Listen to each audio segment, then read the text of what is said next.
Hello and welcome and namaste from New Delhi. You're watching DD India Live. I'm Gautam Roy. Coming up in the next 30 minutes. Prime Minister Narendra Modi visits Arunachal Pradesh and Tripura for a day-long visit, inaugurating and laying foundation stones for several projects. Terms the Northeast the new powerhouse of India.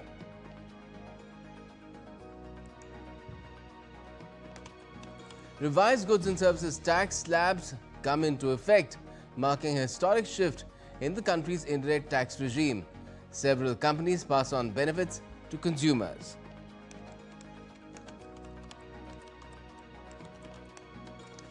Several nations expected to recognize Palestine at a summit convened by France and Saudi Arabia on the sidelines of UNGA after Portugal joins the UK, Canada and Australia in backing the two-state solution.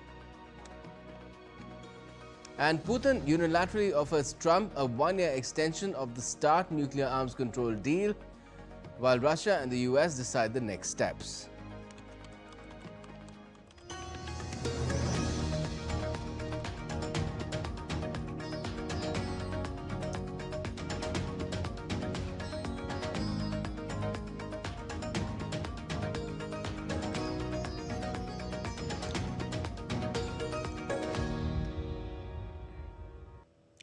Prime Minister Narendra Modi spent the entire day on Monday in the northeast India.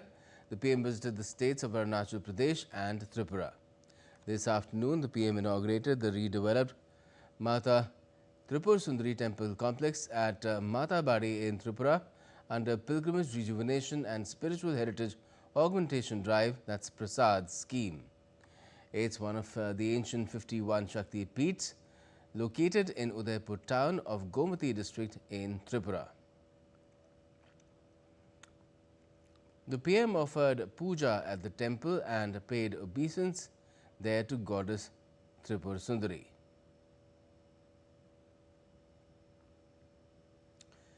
And the PM also went around an exhibition highlighting how the redevelopment of the heritage temple complex has been carried out. A centuries-old Shakti Peeth renewed with modern amenities while preserving its sanctity. It now stands not only as a spiritual beacon but also as a source of local prosperity. The complex will boost tourism, create employment and business opportunities and lead to overall socio-economic development of the region. Let's now take a look at some of the images from the redeveloped Mata Tripura Sundari Temple complex in Tripura, one of the revered Shakti Peeths in North India.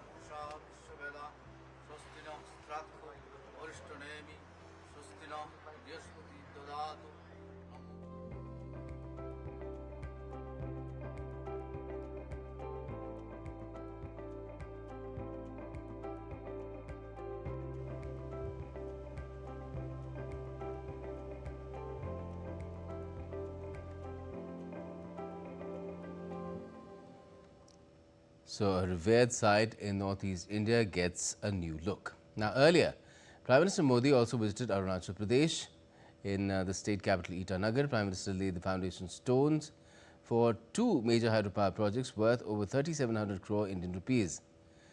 The projects are aimed at harnessing the vast hydroelectric potential and promoting sustainable energy generation in the region.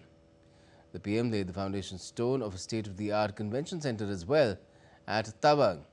Located at over 9,820 feet in the frontier district of Tawang, the centre will serve as a landmark facility to host national and international conferences, cultural festivals and exhibitions. With the capacity to host over 1,500 delegates, the centre will meet global standards and support the tourism and cultural potential of the region. Addressing a gathering on the occasion, Prime Minister Modi said that the Northeast is fast emerging as India's powerhouse. हमने पूरे north east के विकास के लिए budget कई गुना बढ़ाया हमने last mile connectivity और last mile delivery को अपनी सरकार की पहचान बनाया। और इतना ही नहीं, हमने ये पक्का किया कि सरकार दिल्ली में बैठकर नहीं चलेगी। अफसरों को, मंत्रियों को ज्यादा से ज्यादा नॉर्थ ईस्ट आना होगा, यहां रात्रि मुकाम करना होगा। Prime Minister Modi also held a roadshow as his cavalcade traversed through the streets of Itanagar.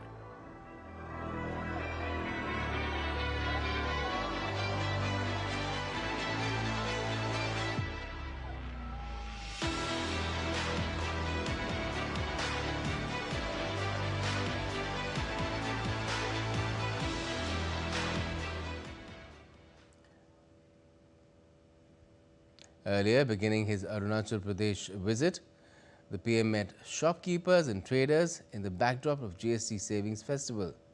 In line with his vision to ensuring ease of doing business and fostering a vibrant entrepreneurial ecosystem, the PM also handed the shopkeepers placards of Garv se kaho, ye swadeshi hai, or say with pride, this is made in India. The shopkeepers were very happy on receiving these placards and said that they will place them on their shops. And the PM also interacted with local taxpayers, traders and industry representatives to discuss the impact of the recent GST rate rationalization. Union Railways Information and Broadcasting and Information Technology Minister Ashwini Vaishnav has lauded the next-gen GST reforms being implemented from Monday onwards, terming the step as most beneficial for the common man.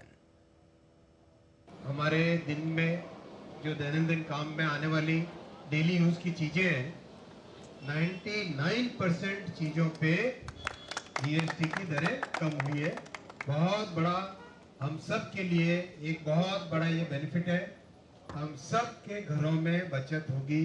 आज से बचत का महोत्सव भी चालू होता है। Now, the next gen GST reforms have come into effect from Monday across India, and the automobile sector is one of the largest beneficiaries of the sharp cut in the rate slabs. Consumers are already queuing up at car showrooms in Delhi to book their cars with the festive season round the corner.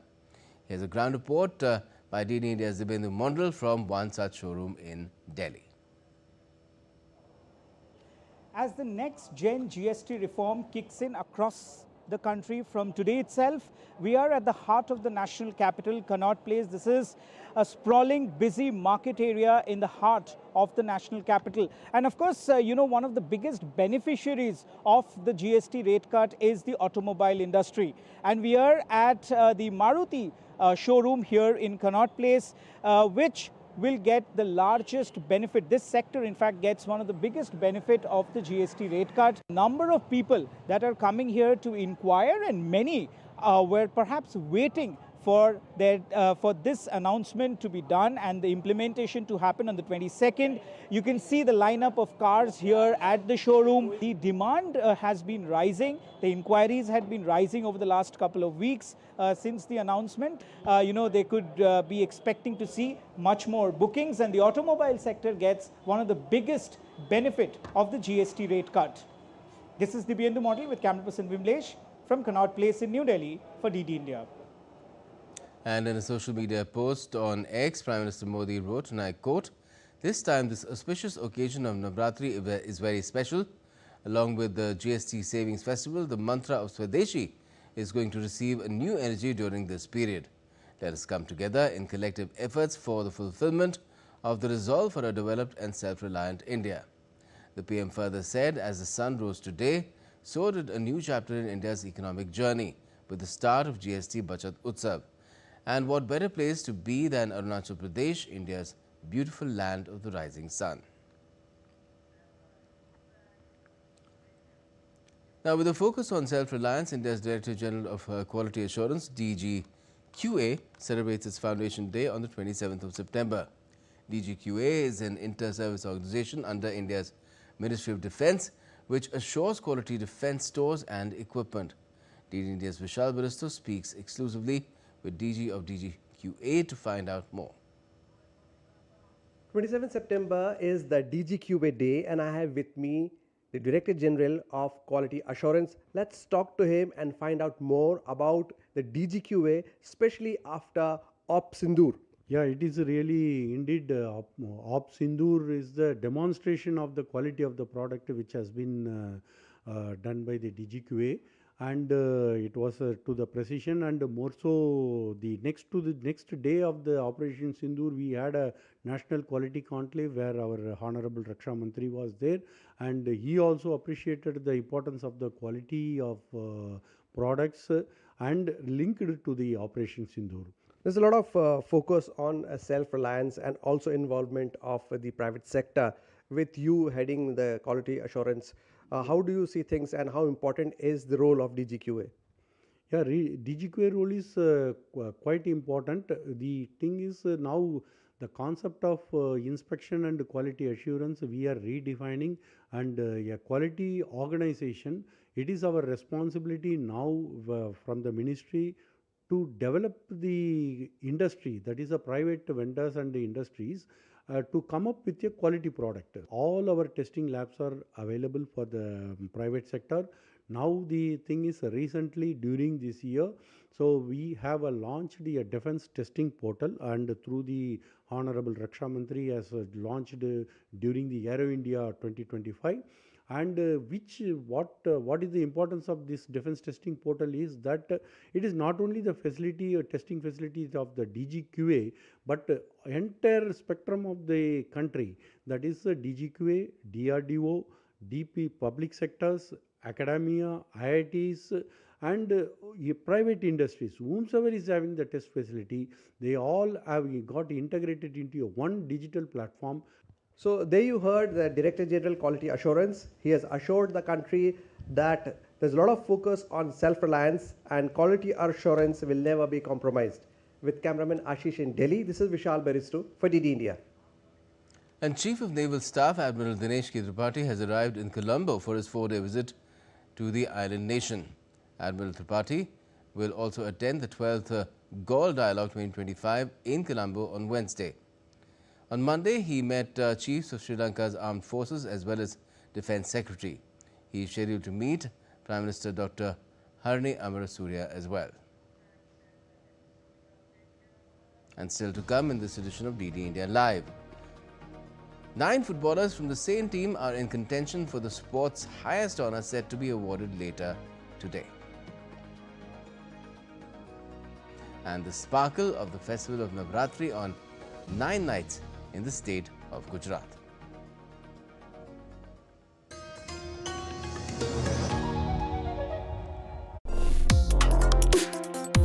Complex issues, hidden agendas, twists and turns, strategic games. We think all dots are linked. We just need to connect them. Join me every week as I connect the dots to unravel hidden designs in statecraft, mysteries, and decode issues that matter to you. Watch Connecting the Dots with me at these times on DD India.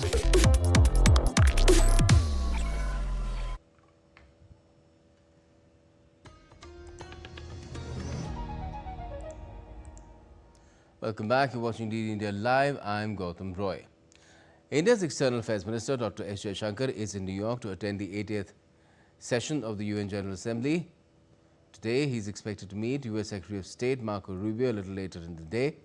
According to the U.S. advisory, the meet is expected at 11 a.m. EST. The meeting would be the first one since Trump's 50% tariff imposition on India.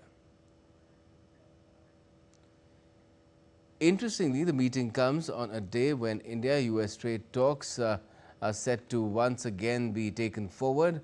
A high-level delegation led by Commerce and Industry Minister Piyush Goyal is visiting the United States on Monday to hold discussions on India-US trade deal.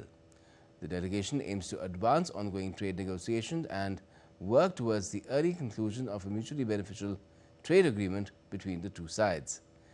Discussions are expected to be focused on strengthening bilateral trade, investment and economic cooperation across all sectors. Now, during the last visit of the team of officials from the Office of United States Trade Representative to India on the 16th of this month, positive discussions were held on various aspects of the trade deal, and it was decided to intensify efforts in this regard. Now, the UK is set to push for a peace plan for the Middle East or West Asia at the 80th session of the UN General Assembly at New York after recognizing the state of Palestine. Britain, Canada and Australia have already announced formal recognition of the state of Palestine on Sunday in an attempt to pile pressure on Israel. The decision by 4 nations from the West aligned them with more than 140 other countries also backing Palestinians' aspiration to forge an independent homeland from the occupied territories. Other nations, including France, are expected to follow suit this week at the UNGA. A summit on the sidelines of the General Assembly is being hosted by both France and Saudi Arabia, where a number of other nations are also expected to join this growing tribe of nations which are granting recognition to Palestine, piling up pressure on Israel. Now, Portugal says it could recognize the Palestinian state as well, making it the latest Western nation to make the symbolic move.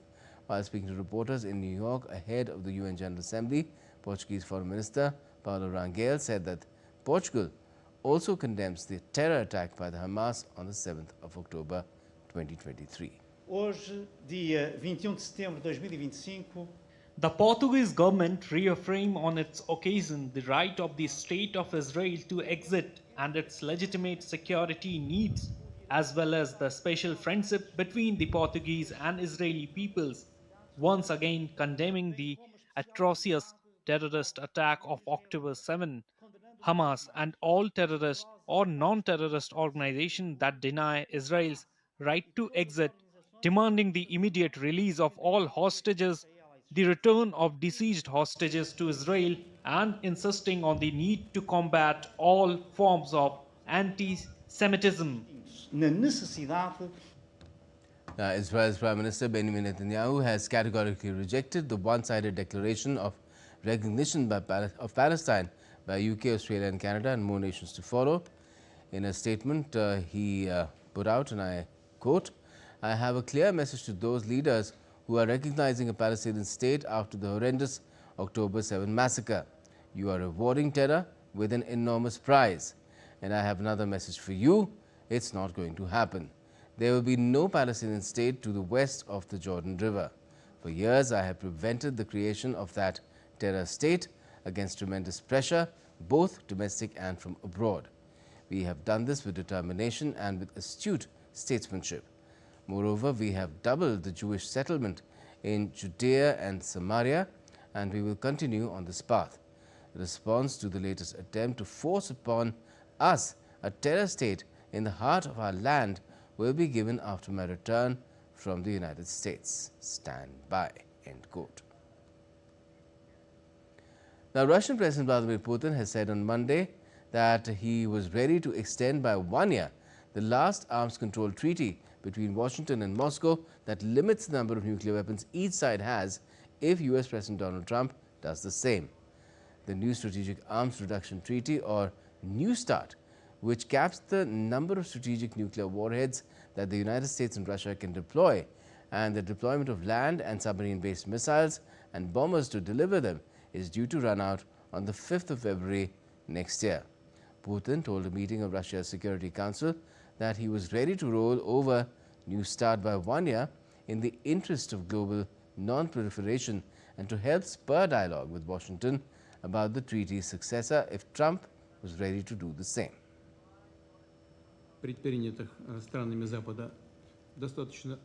After February 5, 2026, Russia is prepared to continue adhering to the central quantitative limits of the Strategic Arms Reduction Treaty for 1 year. Going forward, based on analysis of the situation, we will make a decision if we continue to adhering these voluntary self-limitations. We believe this measure will only be viable if the United States acts in a similar manner. Now, a Russian attack in Ukraine's southeastern city of Zaporizhia killed 3 people and injured 2 more on Monday. Governor Ivan Fedorov said that Russian forces used at least 10 aerial bombs in the attack on the city of around 700,000 residents. The attack damaged 15 apartment buildings and 10 private homes, as well as non-residential buildings. Ukraine's Air Force said it downed 132 drones launched by Russia overnight and recorded hits of 9 drones at 7 locations.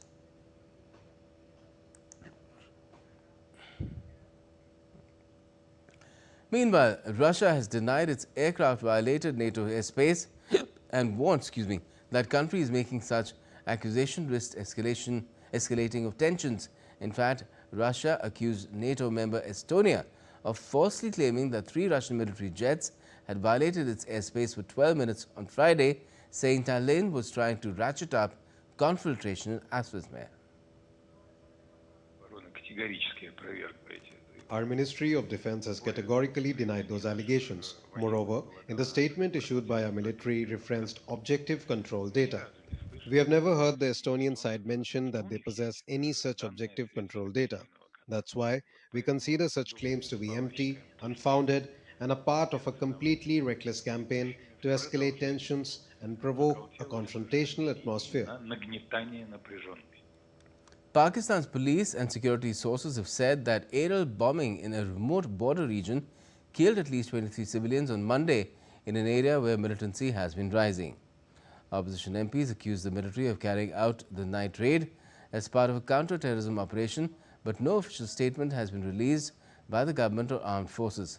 Speaking in the Khyber Pakhtunkhwa assembly on Monday afternoon, provincial MP Sohail Khan Afridi blamed the military. A senior police officer stationed in the town of Tira said that 7 women and 4 children were among the 23 dead, without saying who carried out the assault. A super typhoon called Ragasa has hit various parts of the world, triggering landslides and forced evacuations. Ragasa is traveling west and has hit northern Philippines, Cagayan province and South China Sea. It is heading towards Hong Kong, where the weather is expected to deteriorate rapidly from Tuesday, with strong winds impacting the densely populated city, and then it could move to mainland China as well. Gujarat and the festival of Navratri are inseparable. The craze of Navratri in Gujarat, led by Garba, is to be inscribed on UNESCO's list of intangible cultural heritage of humanity.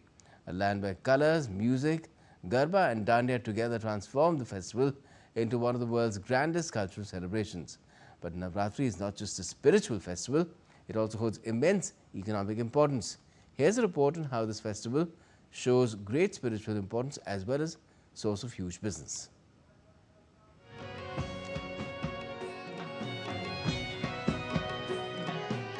From Ahmedabad to Vadodara, Rajkot to Surat, preparations for Garba and Dandiya are at their peak. Streets are glowing with colorful traditional outfits and markets are witnessing a sharp rise in demand for tailoring, jewelry, bangles and the traditional ghagra choli. Every shop is packed with buyers and shopkeepers say the Navratri season is their biggest business opportunity of the year. Many part-timers also encash their creativity in this season. During Navratri, Gujarat has the highest level of excitement. People come from far and wide bringing their own collections. Preparations begin months in advance and we proudly showcase our collections. As business owners, Navratri is a huge opportunity for us. People want a different collection for each of the 9 days, which creates tremendous business opportunities. Our sale rise significantly during this time and customers love it. This season, fashion trends among the youth are also changing. Fusion styles that blend traditional attire with a Western touch are drawing huge popularity. Small and medium businesses too are making high profits, with women driving the majority share of this seasonal market. Meanwhile, government agencies, the police and local administration have begun special security and safety arrangements. CCTV surveillance, traffic management and emergency services are being deployed to ensure smooth and peaceful festivities. Devotees worship goddess Durga, seeking power, prosperity, and wisdom. Garba and Dandiya dances remain central to the celebrations, creating opportunities for traditional musicians, artists, and performers. Adding to the festive vibe, temporary skin tattoos have also become a yearly fashion trend during the festival of Navratri. Overall, the demand for stalls, costumes, decoration, and accessories has surged, bringing special benefits to local shopkeepers, women entrepreneurs, and artisans alike. So truly, when you come here for the 9 days of Navratri, Gujarat clearly appears to be as vibrant as it is known as Vibrant Gujarat. With camera person Lakshman Rajput, this is Meghna Dev for DD India from Ahmedabad, Gujarat. Sports now, 9 players from the treble-winning Paris Saint-Germain are in contention for the men's Ballon d'Or this year, along with club's coach Luis Enrique. Ousmane Dembele, Gianluigi Donnarumma, Desire Doué and Nuno Mendes are among the 9 PSG players and overall 30 players nominated. Dembele scored 35 goals in all competitions of PSG, who won the Ligue 1 title, French Cup and Champions League. Barca's teen sensation Lamine Yamal, Premier League Player of the Season Mohamed Salah and Manchester City striker Erling Haaland have also made the cut. 5 England players were nominated for the Women's Ballon d'Or after their Euros triumph. The women's list includes names like goalkeeper Hannah Hampton, Lucy Bronze, Alicia Russo, Chloe Kelly and Leah Williamson. The winners will be announced in a ceremony on Monday night. That's all we have for this edition of DD India Live, but let us know your thoughts on the news of the day. And for those on the go, you can get all the latest news and updates from India and across the world on DD India's mobile app. It's available on both Android and iOS platforms. Just scan the QR code, download the app right away. And we'll be back with more news as it breaks here on DD India. I'm Gautam Roy from all of us here in Delhi. Thanks for watching DD India Live.